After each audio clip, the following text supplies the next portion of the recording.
하나님의 말씀은 열왕기상 18장 41절에서 46절 말씀입니다. 제가 봉독하겠습니다. 엘리야가 아합에게 이르되 올라가서 먹고 마시소서. 큰 빗소리가 있나이다. 아합이 먹고 마시러 올라가니라. 엘리야가 갈멜산 꼭대기로 올라가서 산 땅에 꿇어 엎드려 그의 얼굴을 무릎사이에 넣고 그의 상환에게 이르되 올라가 바다 쪽을 바라보라. 그가 올라가 바라보고 말하되 아무것도 없나이다. 이르되 7번까지 다시 가라. 7번째 이르러서는 그가 말하되 바다에서 사람의 손만한 작은 구름이 일어나나이다. 이르되 올라가 아합에게 말하기를 비에 막히지 아니하도록 마차를 갖추고 내려가소서 하라 하니라. 조금 후에 구름과 바람이 일어나서 하늘이 캄캄해지며 큰 비가 내리는지라. 아합이 마차를 타고 이스라엘로 가니 여호와의 능력이 엘리야에게 임하매 그가 허리를 동이고 이스라엘로 들어가는 곳까지 아합 앞에서 달려갔더라. 아멘.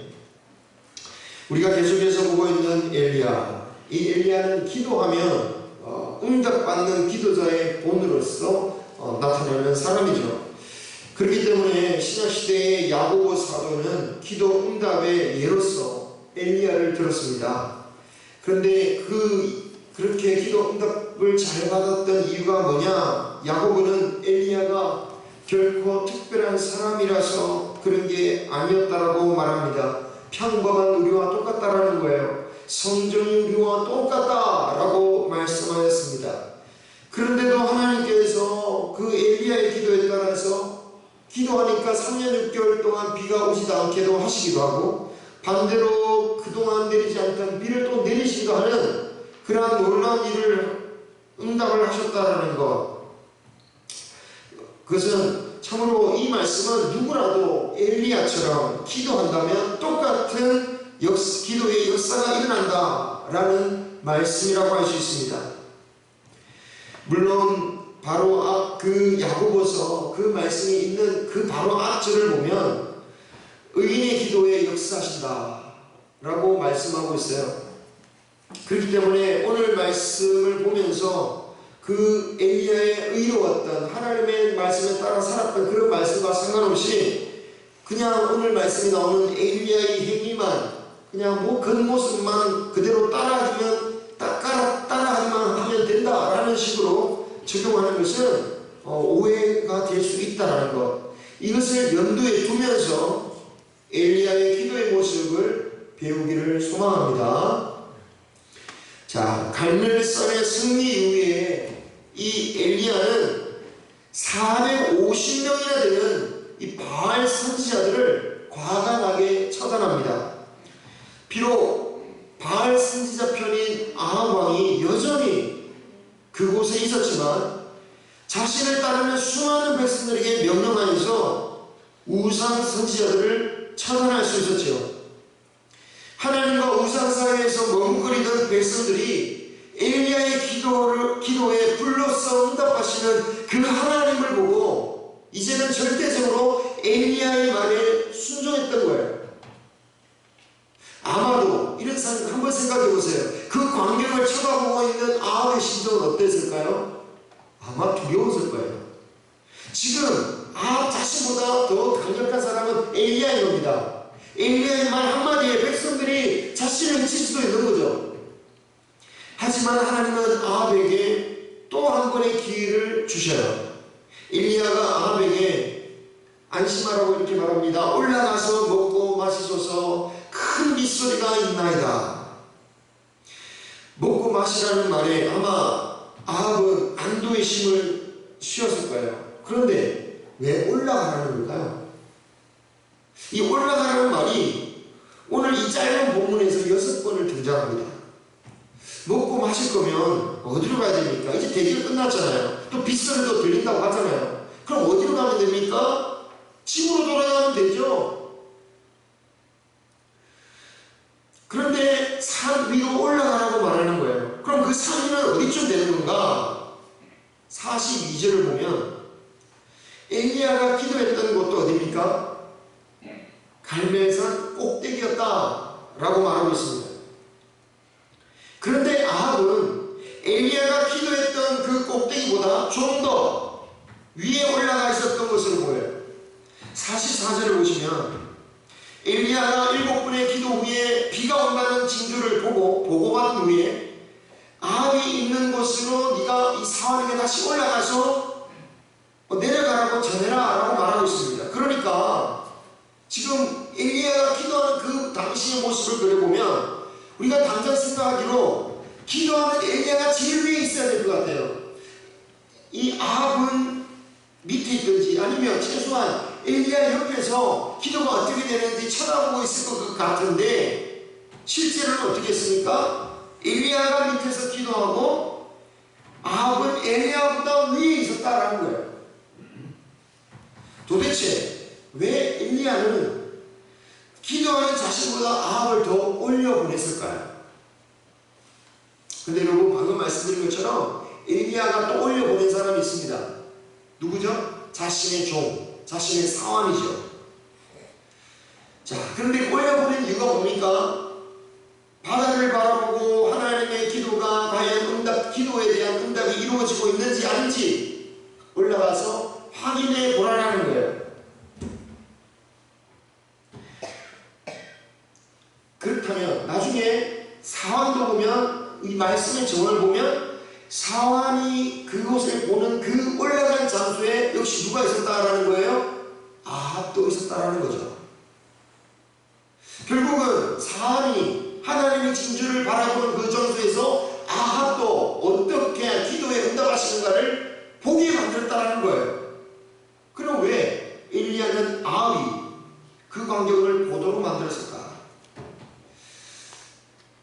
쉽게 생각하면 될 것 같습니다. 하나님께서 어떻게 엘리야의 기도에 응답하시는가? 엘리야의 기도에 어떻게 응답하고 계시는지를 보라는 거예요. 자, 이를 위해 올라가라는 그 엘리야의 말에 아마 아합은 올라가는 말에 당황했겠지만 따를 수밖에 없었을 거예요. 왜 그렇습니까? 지금 분위기가 엘리야의 말을 거역할 때가 아니에요. 자칫 잘못하면 자신도 큰일 나는 거예요. 그러니까 억지로 올라갔겠죠. 그러면서 먹으면서 과연 이 엘리야의 기도에 따라 3년 6개월 동안 비가 안 내렸는데 어떻게 일이 벌어지고 있는지 보고 있었을 거예요. 자, 이렇게 아합을 올려보낸 후에 엘리야는 기도하기 시작합니다.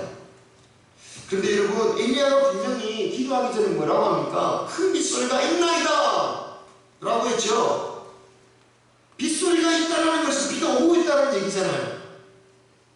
그런데 그때 당시 어떻습니까? 하늘에는 구름 한 조각 없는 거예요. 그러니까 실제로 비가 오고 있는 모습을 보면서 빗소리가 있습니다 라고 말한 게 아니에요. 아니면 영적으로 환청이 들렸을까요? 여러분, 환청을 만약에 들었다면 그건 뭡니까? 하나님께서 이루어주시겠다라는 증거를 붙잡은 거죠. 그죠? 증거를 잡은 거예요. 하지만 엘리야가 무엇을 위해서 기도합니까? 손만한 그 구름을 보면서 비가 올 증거로 삼았어요. 지걸 보니까 비를 이제 내리시겠구나. 진짜 증거는 뭐였어요? 손만한 구름이었다는 거예요. 다시 말하면 환청은 증거가 아니었다는 거죠. 그러므로 환청으로 들은 것이 아니라는 것을 알 수가 있습니다.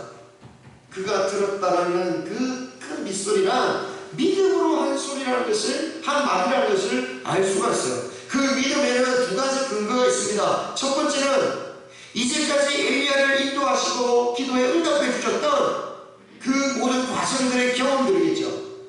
두 번째는 비를 내리시겠다고 하신 하나님의 말씀이 있었다라는 거예요. 열왕기상 18장 1절, 열왕기상 18장 1절을 보시면 하나님께서 엘리야를 아합에게 보내시면서 이제 3년 6개월의 가뭄 끝에 내가 비를 내리겠다. 너는 가서 아합에게 보이라. 내가 비를 지면에 내리리라 라고 하시면서 18장 1절에 보내시는 거예요. 저는 여기서 하나님의 사랑을 느낍니다.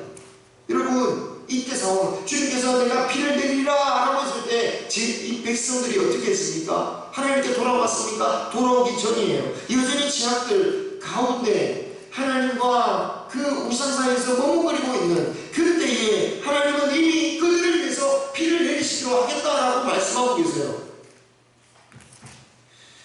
왜 그렇습니까? 그들을 불쌍히 여기셨다라는 거예요. 더 이상 이를 끌지 않으시겠다라는 거예요. 이것으로 그들을 멸망시키지 않으시겠다라는 거예요. 그들을 불쌍히 여기시는, 그들을 어떻게든 이 길을 통하여 돌이키시겠다라는 그 뜻으로 그를 사랑하는 마음으로 비를 내리시겠다라는 거죠.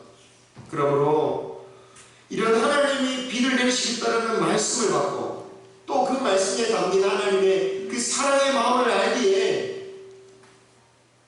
큰 빗소리가 있다라고 확신하며 기도하기 시작한다라는 거예요. 그렇습니다. 기도의 시작은 어떻습니까? 이러한 말씀을 붙잡고 이제까지 나를 인도하신 그 은혜를 붙잡고 저 메마른 하늘을 향해서 빗소리가 있다라는 그 확신 가운데 기도하는 것입니다. 바라기는 우리도 불안하고 걱정하면서 기도하기보다 하나님의 말씀을 믿는 백성으로서 나라의 기도를 반드시 들어주신다는 그 확신으로 기도할 수 있는 저와 여러분이 되기를 소망합니다. 자, 그런데 이런 생각도 들죠. 그렇게 확신하는데 굳이 그렇게 간절하게 기도할 필요가 있을까? 믿음이 좋아서 기도할 필요도 없는 게 아닌가? 논리적으로는 굉장히 그럴듯하죠. 예수님도 분명히 하나님은 하늘에서도 보고 계시고 들의 꽃도 입히시는 분이시니 하물며 하나님의 자녀가 필요로 하시는 것을 주지 않으시겠느냐라고 말씀하셨어요. 하지만 주님은 동시에 그와 동시에 뭐라고 하십니까? 구하고 찾고 두드리라고 말씀하셨어요. 그리고 기도할 때 간절하게 끈기 있게 기도할 것을 말씀하셨습니다. 그래서 한 비유를 말씀하시죠. 하나님도 두려워하지 않고 정의를 행하지 않는 불의한 재판장에게 끈질기게 매달려서 결국 청원을 이룬 그 과부처럼 낙담하지 말고 끝까지 부르짖으라고 말씀하셨어요.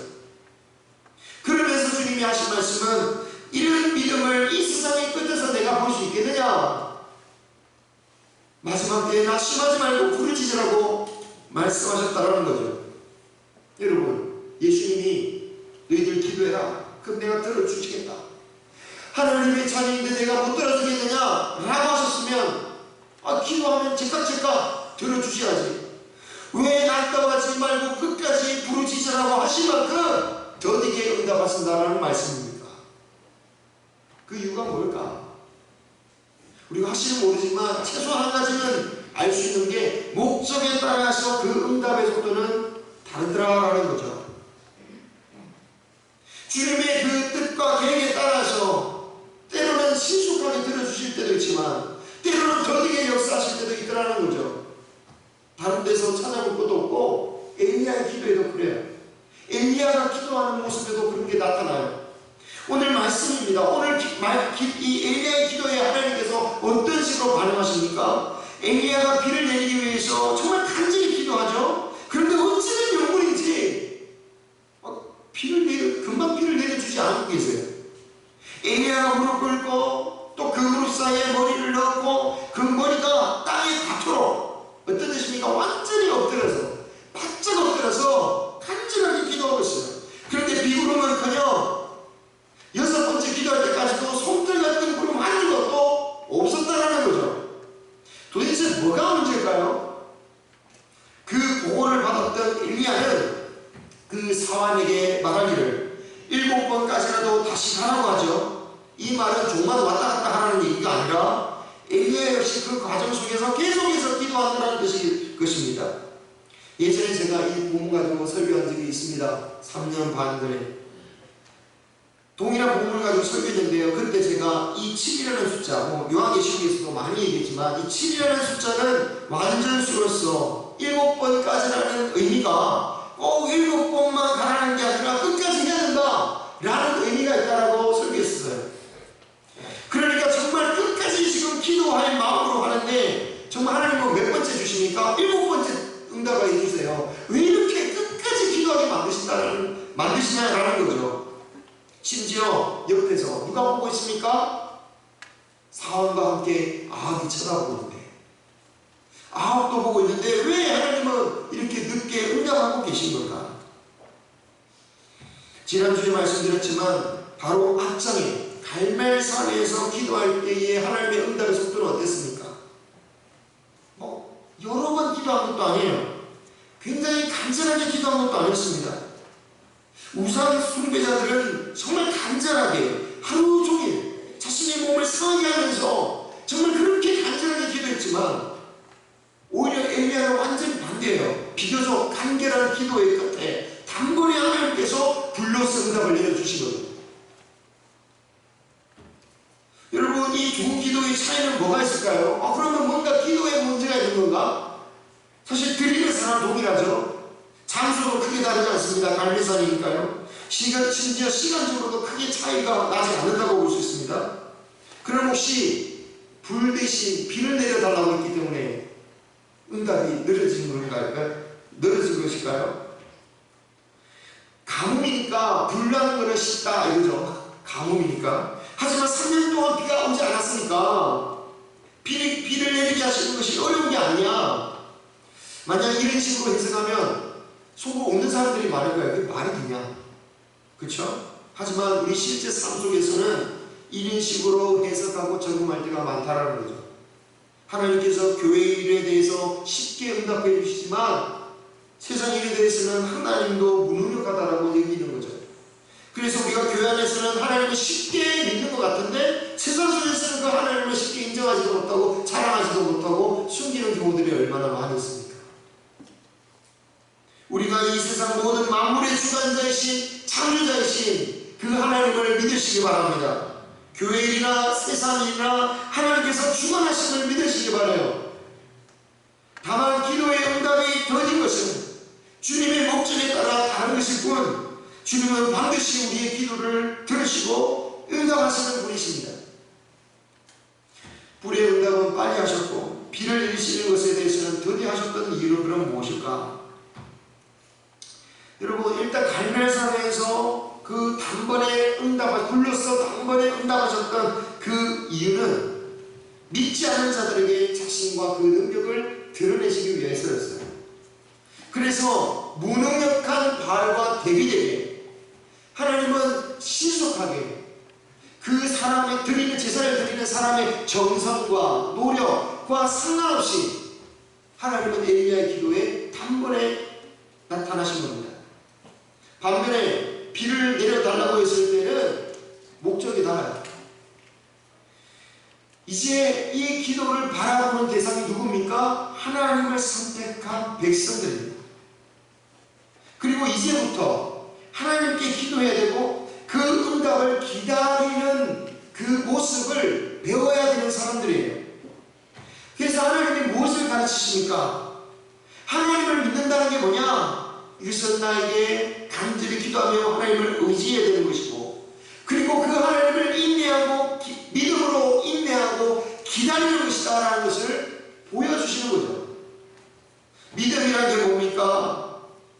나타나는 일을 보고 믿는 것, 그것만 믿음이 아니라 하나님을 신뢰하는 거예요. 당장 내 눈앞에 이루지 않아도 하나님을 신뢰하기 때문에 낙담하지 않고 기다릴 수 있는 그 믿음, 그런 믿음이 없어서 내 뜻대로 이루어지지 않을 때 다른 데에 눈을 돌리고 다른 우상을 쫓아가는 그런 믿음이 되어서는 안 된다는 거예요. 바로 이것을 가르치시기 위해서 아합으로 올라가서 보라는 거예요. 이 인내와 기다림은 모든 성도들에게 적용되는 거예요. 애굽의 포로였던 시절 하나님께서 모세를 통하여 각종 기적을 통해 정말 거침없이 이스라엘 백성들이 승승장구해서 애국을 초토화시키면서 출국했습니다. 그렇게 만약 그 과정으로 계속 간다면 가나안 땅 얻는 거 시간 문제죠. 금방이죠. 하지만 하나님은 그렇게 인도하지 않으셨습니다. 그들이 선택받은 백성으로서 하나님 백성다워지기 위해서 광야에서 믿음으로 인내하도록 만드셨고 기다리게 만드셨다는 거예요. 예수님의 제자가 되는 것도 마찬가지죠. 예수님을 처음 만나고 예수님께서 종이 사역하실 때 정말 수많은 기적을 보고 또한 자신도 능력을 얻게 되면서 그들이 뭐라고 생각합니까? 금방이라도 이제 이 이스라엘 땅에 하나님 나라가 세워지고 예수님이 왕이 되고 이제 우리를 높은 자리에 앉히시겠지. 주님, 그때 그 나라에서 저 좀 좋은 자리 좀 마련해주세요 라고 했었어요. 하지만 그들이 평생 걸어가야 했던 길은 뭡니까? 고난과 인내의 길이었다라는 거예요. 기도 응답 잘 받기로 유명한 엘리야의 인생도 마찬가지였습니다. 우리는 엘리야가 기도하는 대로 척척 이루어지는 삶을 살 것이라고 생각하기 쉬워요. 하지만 가만히 한번 그 엘리야의 삶을 한번 보십시오. 3년 6개월 동안 그가 가뭄의 기간 동안 어떻게 살았습니까? 엘리야가 호요시 가면서 근심 걱정 필요 없는 곳에서 살았습니까? 그는 아무도 살지 않는 숲속 시내에 살기도 했고요. 짐승이 물어다주는 음식으로 연명할 때도 있었고요. 또 가난하기 짝이 없는 그 과도의 집에서 나머지 삶을 3년 동안을 먹어야 했다는 거예요. 그러다가 또 아들이 죽어서 당황하는 일도 생겼죠. 그리고 잘 아시다시피 오늘 말씀 이후로는 그의 인내가 한계에 부딪혀서 정말 그야말로 절망하는 그 순간까지 찾아오기도 해요. 엘리야의 인생도 결국은 우리와 다르지 않다는 겁니다. 어떻게든 끝까지 믿음으로 인내하면서 주님의 약속을 붙들면서 기다려야 되는 인생이 엘리야의 인생이고 우리의 인생이 다 마찬가지다라는 거예요. 제가 이 본을 가지고 딱 보니까 한 3년 8개월 전에 이 본문 가지고 3년 8개월 전에 설교하면서 히브리서 11장 1절을 인용한 적이 있습니다. 한번 같이 읽어보겠습니다. 시작. 믿음은 바라는 것들의 실상이요 보이지 않는 것들의 증거니. 아멘. 자, 여기서 실상이라는 헬라어가 제가 이런 얘기했죠. 밑받침대다, 밑받침대라는 뜻이다 라고 했었습니다. 우리가 영원한 축복에 대해서 흔들리지 않고 하나님께서 주시는 그 순간까지 붙들 수 있게 하는 밑받침대, 받쳐주는 그 받침대가 뭐냐? 눈에 보이는 기적들로, 그런 증거들로 우리의 믿음이 흔들리지 않고 축복을 받는 거냐? 그게 아니라 믿음 그 자체다라는 거죠. 물론 보이는 것들이 믿음의 동기가 될 수 있습니다. 그렇죠. 보이는 것들이 믿음의 동기가 될 수 있어요. 하지만 보이는 것만으로 우리가 끝까지 믿을 수가 있을까요? 절대 불가능합니다. 왜냐하면 우리가 그런 존재들이 아니에요. 우리는 어떤 존재입니까? 자신이 보고 싶은 것만 보는 존재들이에요. 그리고 내가 듣고 싶은 소리만 듣는 사람들이에요. 그래서 잘못 믿고 잘못 선택해서 망하는 사람들이 얼마나 많이 있습니까? 우리는 말씀을 믿고 보이는 것이 아닌 우리의 주신 그 말씀을 믿고 그 믿음으로 인내하며 기다려야 된다는 거예요. 그렇게 되면 축복과 응답이 그 믿음이라는 받침대 위에 올려진다는 겁니다. 근데 만약 그 축복과 응답이 이루어지지 않는다고 밑받침대, 받침대 탁 빼버리면, 믿음의 받침대를 빼버리면 어떻게 될까요? 축복과 응답을 주셔도 놓을 데가 없는 거죠. 결국 믿음의 받침대를 빼지 마시기 바랍니다. 응답이 우리의 믿음의 받침대에 올려질 때까지 인내하면서 기도하시길 바랍니다. 엘리야가 7번까지 기도하고 올려보냈던 사원이 드디어 작은 변화 하나를 발견하게 되죠. 지중해입니다. 이 바다는 지중해를 가리켜요. 지중해 수평선 저 너머로 사람의 손만한 구름이 일어나고 있다는 거죠. 이것도 제가 예전에 설교하면서 이렇게 적용했었습니다. 하나님이 시작하시는 그 작은 징조를, 응답하시는 작은 징조를 발견할 줄 아는 믿음이 되자 라고 말씀드렸어요. 작은 구름을 보고도 야, 하나님께서 도대체 언제 응답해 주실 것이냐 실망할 사람들도 있겠지만, 믿음으로 바라보는 사람이라면 저 손만한 작은 구름을 보고도 하나님께서 응답하셨구나, 소망을 가지게 될 수 있다 라고 말씀드렸어요. 그런데 제가 느낀 것은 어떤 분들에게는 이 말씀이 전혀 위로가 되지 않는구나 라는 것도 느꼈습니다. 아니, 손바닥만한 응답 언제 기다리냐 이거예요. 나는 얼마 남지도 않았는데. 근데 여러분, 이 손만한 구름이 큰 비를 내는 구름으로 바뀌는데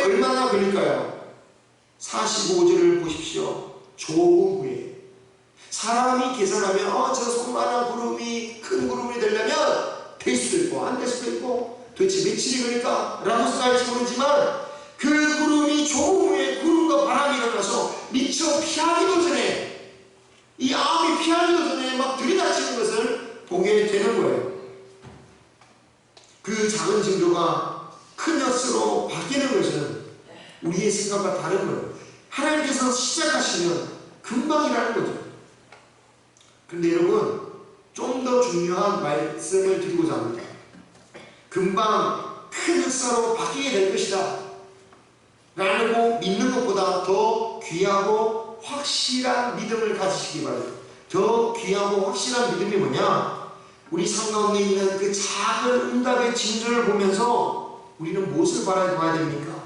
우리가 누릴 영원한 생명의 축복을 바라볼 수 있기를 바랍니다. 여러분, 하나님께서 우리 삶 가운데서 주시는, 잠시 주시는 작은 은혜들이 있어요. 잠시 병이 호전되기도 합니다. 그죠? 아팠던 것이 낫기도 하고요. 또 경제적인 문제가 잠시 해결되기도 해요. 우리는 그것을 참 믿음이 있기 때문에 감사해야죠. 감사 제목도 드리고, 그리고 또 바라기는 이 은혜가 계속 지속되고 더 커지기를 바랍니다. 그런데 여러분, 우리의 병, 우리의 육신은 다시 아프기도 하고 어려울 때가 또 있기도 해요. 근데 가만히 생각해 보십시오. 하나님께서 그 작은 회복의 순간을 통해서 주시고자 하는 뜻은 과연 이 땅에서 네가 영원히 행복하게 살아가는 의미만 있겠습니까?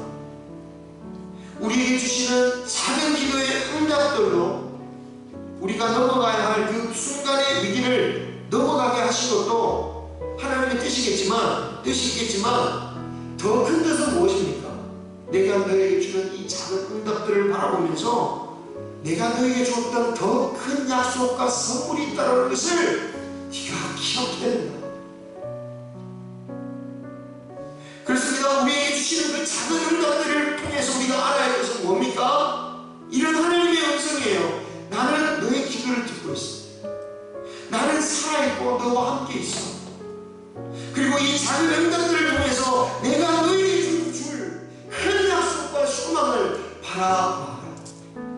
우리에게 주신 작은 응답의 순간들, 잠시 낫게 하시고 잠시 회복되게 하시는 그것만 바라보고 그것만 붙드는 인생이 아니라 이 작은 응답들 속에 담겨진 그 하나님의 메시지를 붙들 수 있는 저와 여러분이 되시기를 소망합니다. 그 메시지 속에 있는 하나님 말씀, 내가 너에게 주고자 하는 내가 지금 너에게 주는 것과 비교할 수 없는 그 축복, 그 영원한 선물을, 그것을 바라보면서 소망하고 낙담하지 아니하고 믿음으로 인내로 살아가는 저와 여러분이 되시기를 주님의